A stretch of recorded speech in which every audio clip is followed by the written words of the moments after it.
다시 한번 주님의 이름으로 축복하고 환영합니다. 우리가 지난 4개월 동안 교회에 모여 예배하지 못하고 온라인으로 예배를 드렸습니다.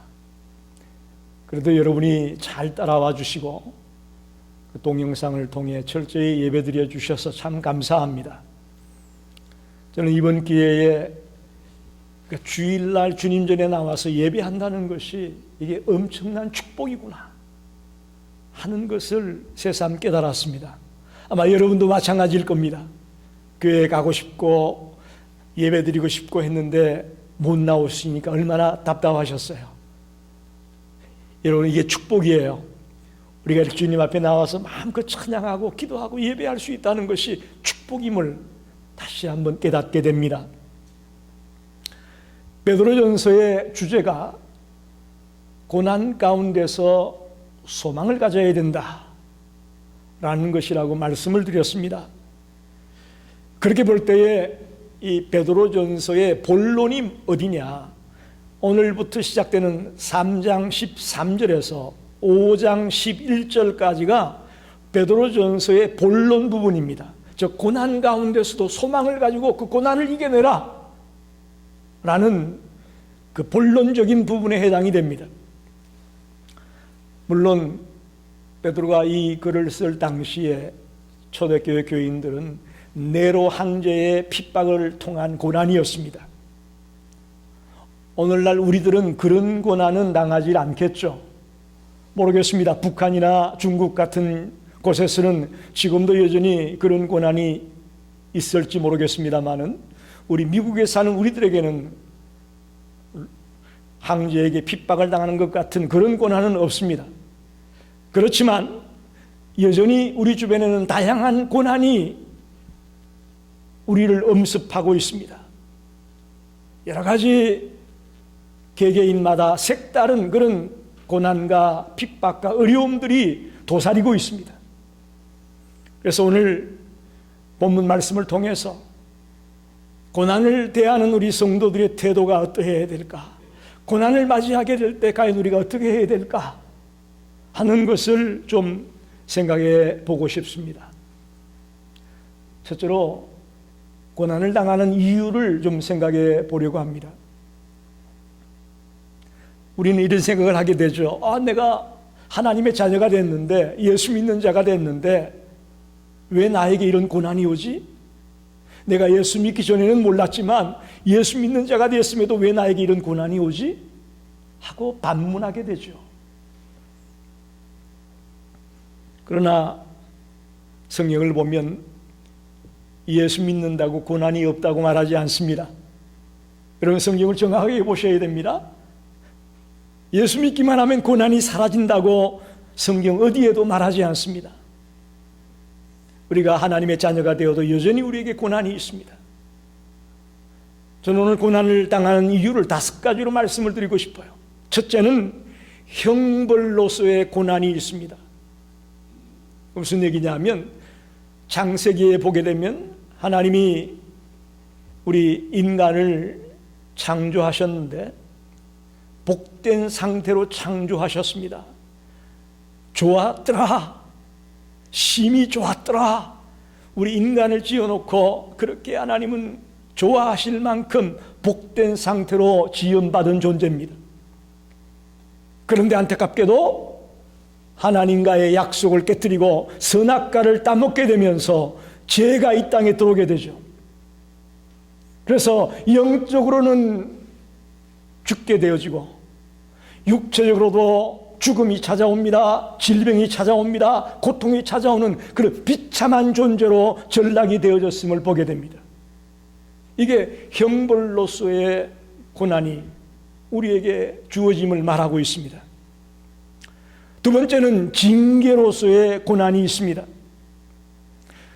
의인이라도 하나님의 자녀라 할지라도 우리가 육체적으로 연약하기 때문에 죄에 걸려 넘어지고 악의 계계에 빠져 넘어질 때가 있습니다. 그럴 때에 우리로 하여금 그 죄악 가운데서 깨닫고 돌아오게 하기 위한 징계로서의 고난이 있습니다. 예를 들면 이런 겁니다. 사무엘하 24장에 보면 다윗이 자기 말년에 어쩌면 우리나라가 얼마나 부강한 나라가 됐는지, 막강한 나라가 됐는지 좀 의시되고 싶었는지 모르겠지만 하나님이 허락도 하지 아니한 인구를 조사합니다. 인구 조사를 합니다. 그로 말미암아 하나님이 다윗과 그 백성들에게 징계를 내리게 됩니다. 하나님이 세 가지를 초이스를 줍니다. 3년 동안 이 땅에 기근이 오게 할 거냐, 아니면 3달 동안 적에게 싸워서 패배하게 만들 거냐, 아니면 3일 동안 전염병이 퍼져서 사람을 죽게 할 거냐, 셋 중에 하나 골라라. 즉 하나님의 허락도 없이 인구 조사를 했던 것에 대한 하나님의 징계였습니다. 그래서 3일 동안 전염병이 퍼져서 7만 명이 죽었다고 기록하고 있습니다. 징계로서의 고난이 있습니다. 세 번째는 연단으로서의 고난입니다. 아무런 허물이 없음에도 불구하고 고난을 당할 수 있습니다. 정금을 얻기 위해서는 뜨거운 용광로 불에서 재련하고 또 재련하고 재련해서 정금을 만들어내듯이 우리를 장성한 분량의 하나님의 사람으로 만들기 위해 때때로 연단으로서의 고난이 있습니다. 예를 든다면 욥의 경우를 우리는 그렇게 볼 수 있습니다. 연단을 통해 더 성숙한 믿음의 사람으로 단련하기 위해서 우리에게 고난이 올 수 있다는 것을 보여주고 있습니다. 네 번째는 자원하는 고난입니다. 자원하는 고난. 우리가 신앙생활이 뭐라고 생각합니까? 주님의 말씀을 실천하고 주님의 말씀대로 살아가는 것이 신앙생활입니다. 그저 신앙생활, 교회 나와 예배드리는 거, 기도하는 것, 찬송하는 것, 그것만 신앙생활이라고 생각하면 안 됩니다. 신앙생활, 주님의 말씀을 따라 살아가는 것, 그게 신앙생활입니다. 예수를 닮아가기 위해 살아가다 보면 많은 어려움과 고통과 괴로움이 있을 수 있습니다. 여러분, 요셉이 보디발의 집에서 얼마나 성실하게 일했습니까? 그때에 보디발의 아내가 요셉을 시험하죠. 유혹하죠. 그때 얼마든지 보디발의 아내와 짝짝꿍해서 뭐 별 고통 없이 지나갈 수 있었을지 모르겠지만 요셉은 뿌리칩니다. 가감하게 뿌리치고 도망가서 감옥에 들어가게 되죠. 일종의 이런 모습을 자원하는 고난이다. 타협하지 아니하고 유혹에 넘어가지 아니하고 신앙을 지키고 하나님 앞에서 바르게 해보려고 하다가 당하는 그런 고난, 자원하는 고난이 우리에게 있을 수 있다. 마지막으로 하나님의 섭리의 수단으로 우리에게 고난이 있을 수 있습니다. 아무런 우리들의 의사나 우리들의 조건과 환경에 상관없이 우리에게 고난이 찾아올 수 있다는 거예요. 이것은 하나님의 섭리의 조건으로서의 고난이라고 할 수 있습니다. 더 쉽게 설명드리기 위해서 예를 들면 바울이 이제 잡혀서 로마로 옮겨가게 되는데 가이사 앞에 가서 그가 복음을 전하기 원했습니다. 그래서 제수의 몸으로 로마로 배를 타고 가지 않습니까? 그런데 우리가 알다시피 유라굴로라는 강풍을 만나게 되죠. 그래서 두 주간 그 배에 탄 모든 사람이 죽을 위기에 빠졌었습니다. 그런데 감사하게도 한 명도 죽지 아니하고 다치지 아니하고 안전하게 목적지에 도착을 하게 됩니다. 한번 생각해 보십시오. 도대체 왜 그들이 가고 있는 그 배가 이 강풍을 만나 엄청난 죽을 고비를 넘기게 됐을까? 어떤 섭리가 있을까? 바울이 로마의 가이사 앞에 서서 말씀을 전해야 될 사람인 것을 보여주기 위한 하나님의 섭리로서의 고난이다. 그렇게 우리는 이해할 수 있습니다. 자, 여러분, 오늘 이 5가지 고난, 형벌로서의 고난, 징계로서의 고난, 연단으로서의 고난, 자원하는 의미로서의 고난, 하나님의 섭리로서의 고난, 여러분은 어떻습니까? 여러분에게 지금 고난이 혹시 있습니까? 그렇다면 도대체 이 5가지 고난의 형태 가운데 과연 어떤 고난이 나에게 지금 주어지고 있는 것일까? 한번 진지하게 생각해 보시기 바랍니다. 그래서 그 고난을 바르게 대하고 바르게 이겨낼 수 있는 성도들이 되시기를 간절히 소원합니다. 두 번째로 오늘 본문 가운데 중요한 말씀이 나오는데, 의를 위하여 고난을 당하면 복이 있다라고 14절에 말하고 있습니다. 여러분 보세요. 13절에는 이렇게 나오죠. 열심으로 선을 행하면 누가 너희를 헤아리느냐? 누가 너희를 해롭게 하겠냐? 즉 열심으로 선을 행하면 해로움을 당하지 않겠다, 그렇게 말합니다. 그런데 14절에서는 의를 위해 고난당하면 복이 있다 라고 말하고 있습니다. 좀 안 맞는 것 같아요. 13절과 14절이 안 맞는 것 같아요. 서로 상반되는 얘기를 하는 것 같습니다. 열심히 선을 행하면 해를 받지 않는다고 얘기했다가 14절에는 의를 행하다가 고난당하게 되면 복이 있다고 말하고 있기 때문이죠. 여러분, 그러나 이것은 모순이 아닙니다. 13절에서는 궁극적인 상태를 얘기하는 거고요, 14절에서는 우리가 이 땅에서 실제로 생활하면서 부딪히는 상태를 말하고 있는 겁니다. 선을 행하는 자에게는 해함이 없다, 누가 너희를 해치겠는가 라는 말은 궁극적인 상태를 말하는 것이고, 의를 행하고 선을 행하지만 고난당한다라는 것은 실제 우리의 삶의 현장에서 일어나는 일입니다. 여러분, 만약 우리가 죄를 지어서 고난을 당한다, 내가 잘못해서 고난을 당한다, 그럼 우리가 무슨 할 말이 있겠습니까? 그러나 의를 행하는데도, 선을 행하는데도 고난을 당한다, 참 이해하기 어렵습니다. 성경은 그 이유를 인간의 범죄로 말미암아 이 피조 세계가 사단이 왕노릇하는 나라가 되고 말았기 때문에 그런 일이 일어날 수밖에 없다고 말합니다. 구조적으로 이 피조 세계가 사단의 지배하에 있기 때문에 의를 행해도 고난당하는 그런 현실이 일어나고 있다고 말하는 것입니다.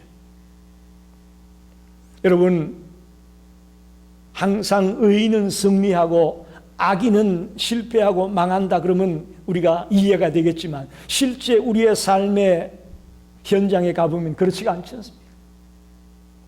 오히려 의인은 핍박을 당하고 고난을 당하고 괴로움을 당하고, 악인은 형통하고 복받은 것 같고 승리하는 것 같은 현상을 우리가 너무 많이 보게 되는 것이죠.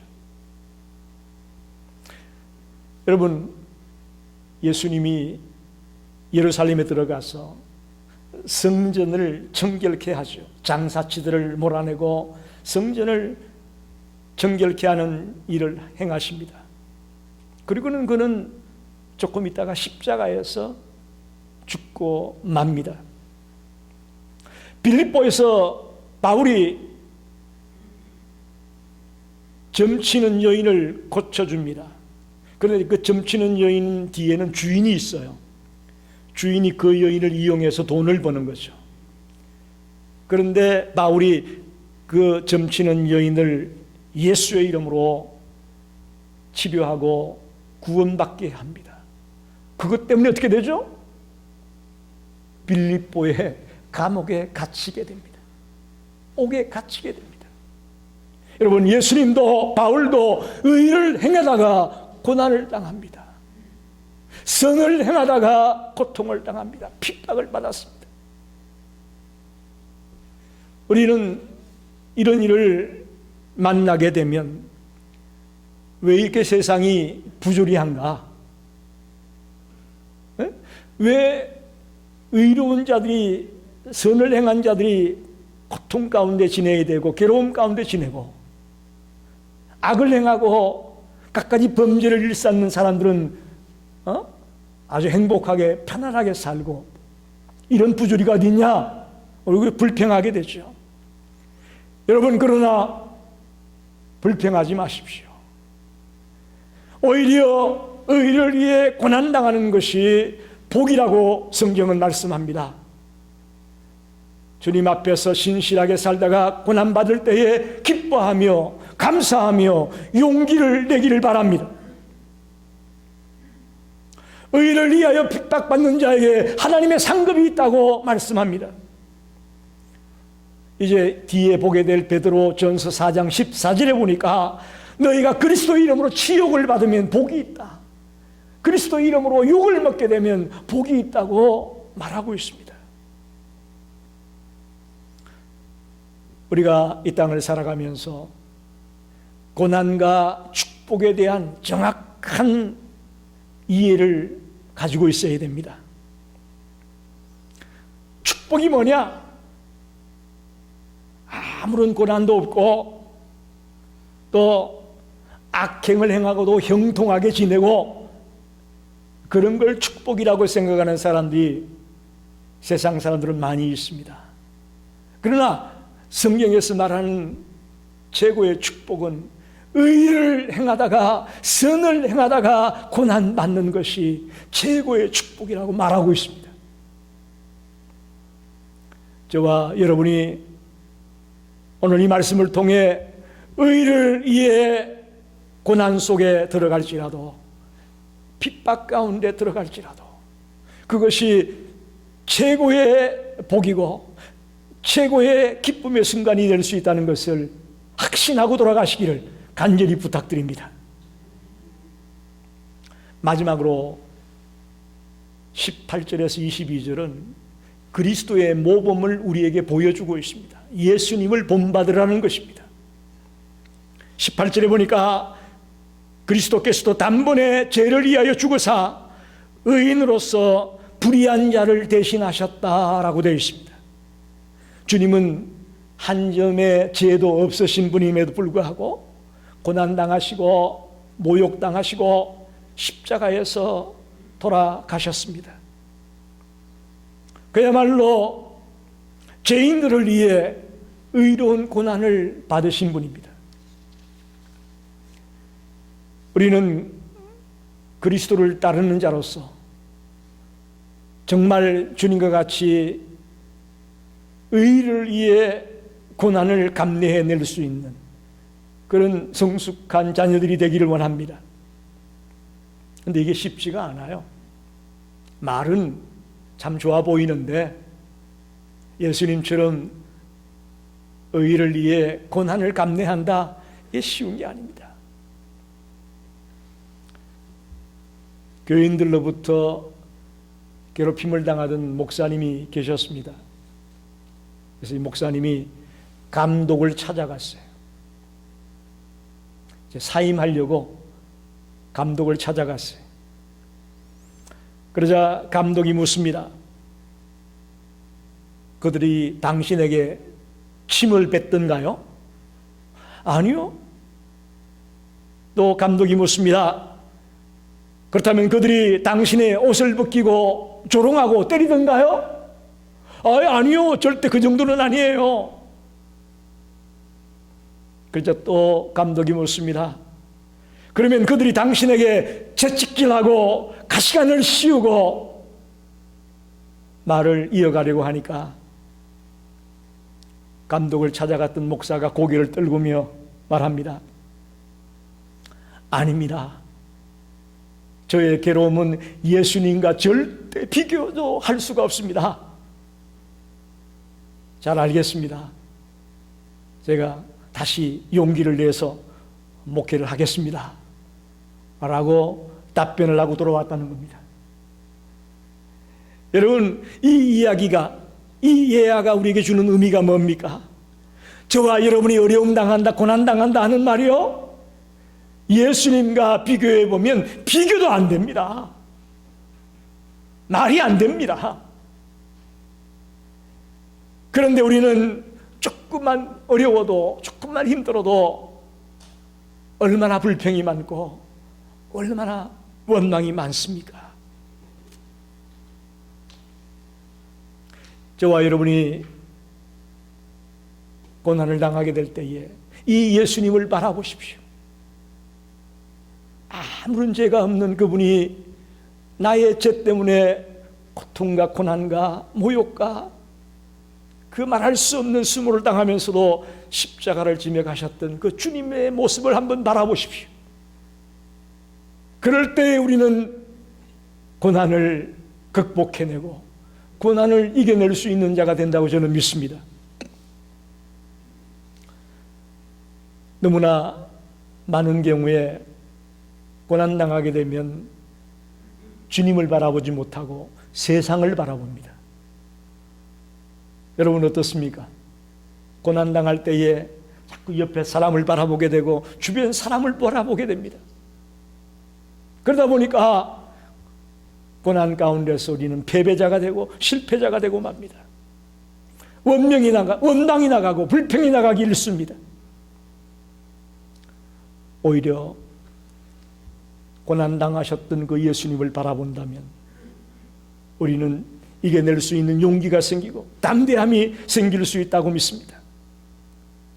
여러분, 우리 입에서 세상 사람들은 저렇게 악을 행하고도 행복한데 형통하게 사는데 왜 나만 이래야 돼? 하고 컴플레인 하지 마시고 주님을 바라보시자고. 그것이 우리가 고난 가운데서 이겨낼 수 있는 비결입니다. 특히 교회 안에서도 마찬가지입니다. 여기 여러분들 물론 사람들이 모인 곳이니까 사람들을 안 만날 수는 없겠죠. 그러나 사람 보고 만약에 우리가 나온다면 조금만 불편해지고 어려워지면 떠나게 됩니다. 여러분 그걸 하셔야 돼요. 우리 여기 주님 보고 여기 나왔지 사람 보고 여기 나온 건 아닙니다. 만에 하나 여러분 혹시 조목사 보고 나왔다면 큰일입니다. 큰일이에요. 조목사는 오늘 있다가 내일 없어질 수 있어요. 여기 주님 보고 나와야 되는 거예요.